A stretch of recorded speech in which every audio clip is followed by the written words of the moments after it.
So hello no, ito ay pag-usapan ito tungkol sa mga araw pagdating ng panahon. Yung pagbabalik ng ating Panginoong Hesukristo, yung the day of rapture. No, so lagi niyong tatandaan na sa pagdating ng mga araw na yon, yung rapture na yon, yun yung, di ba, yun yung kukunin yung tao sa pagbalik ng Panginoon. Lagi niyong tatandaan na sa pagdating ng panahon na yan, ang unang mabubuhay kasi ipadala ng Panginoon ang kanyang anghel northwest, southeast, no, upang ipunin ang kanyang mga tao. Yan ang sinasabi ng Biblia. Sa pagdating ng ating Panginoon, makikita yan ng mga tao. Tapos yung mga tao na yan, magsiiyakan yan every time na makita na sa Panginoon.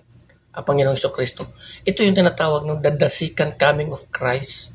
No? So mag-isiiyakan ang mga tao, no, pagdating ng panahon. Sa mga araw na ito,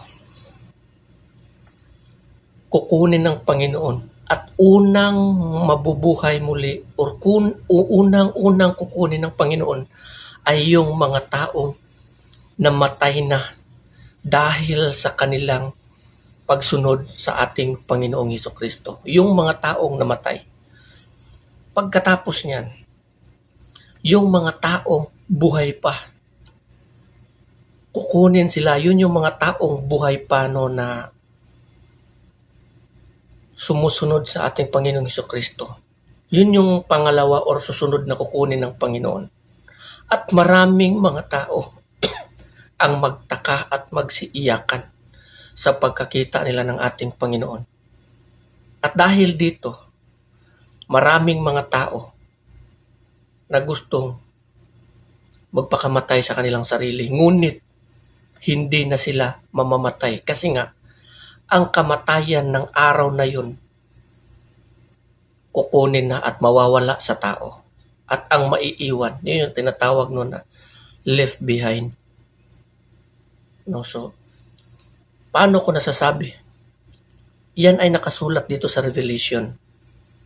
No, na maraming mga tao na magpakamatay, ngunit hindi na sila mamamatay. Kasi nga ang kamatayan ng that time, kukunin na at mawawala na. Dinasusulat din yan doon sa Job. Din ito namang mga resurrection, no, pag nakasulat din ito dito sa sulat ni Apostol Pablo sa Thessalonica. So gusto kong malaman natin, no, na kailangan paghandaan natin ang mga araw na ito na hindi tayo mapapabilang sa mga tao maiiwan or tinatawag na left behind. So pagsikapan natin na matanggap natin ang isang marka or mark na ibinigay ng Diyos sa mga tao. Pagsikapan natin yun. Kasi nga ayon sa Biblia, ayon sa kasulatan, kung sa pagbalik ng ating Panginoon, ang kukunin lamang ng Diyos ay yung kanyang pag-aari lamang. Yung may mga marka sa kanilang noo. Hindi yung marka o mark of the beast. Yun yung marka na ibinigay o nilagay ng Panginoon sa tao. Nagiging example ito sa panahon ni Cain ba yun?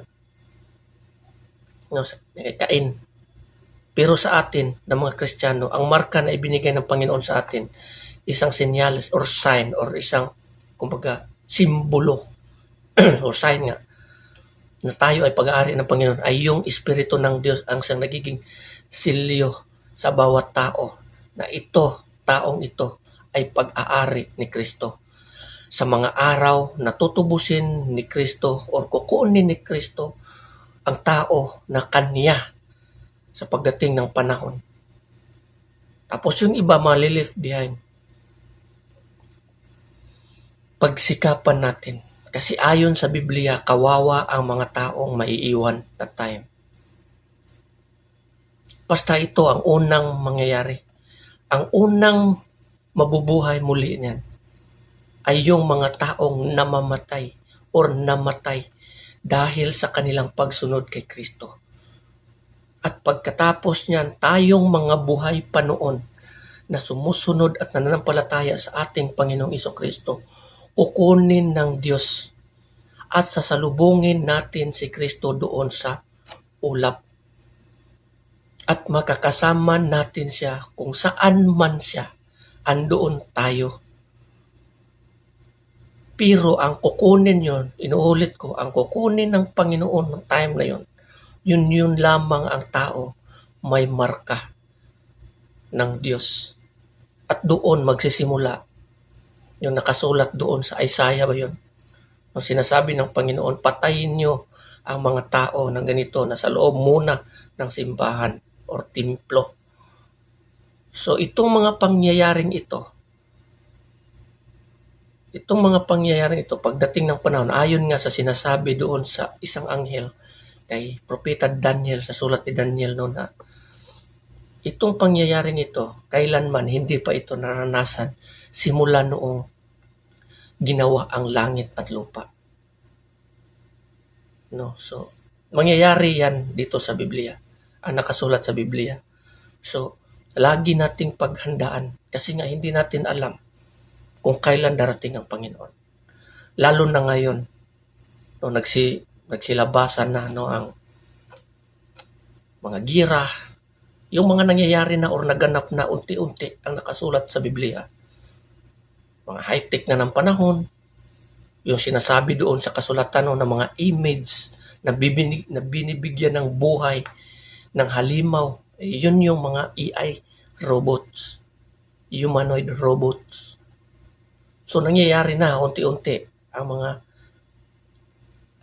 nakasulat sa Biblia. So kung maiiwan tayo, kawawa tayo pagdating ng panahon na yan.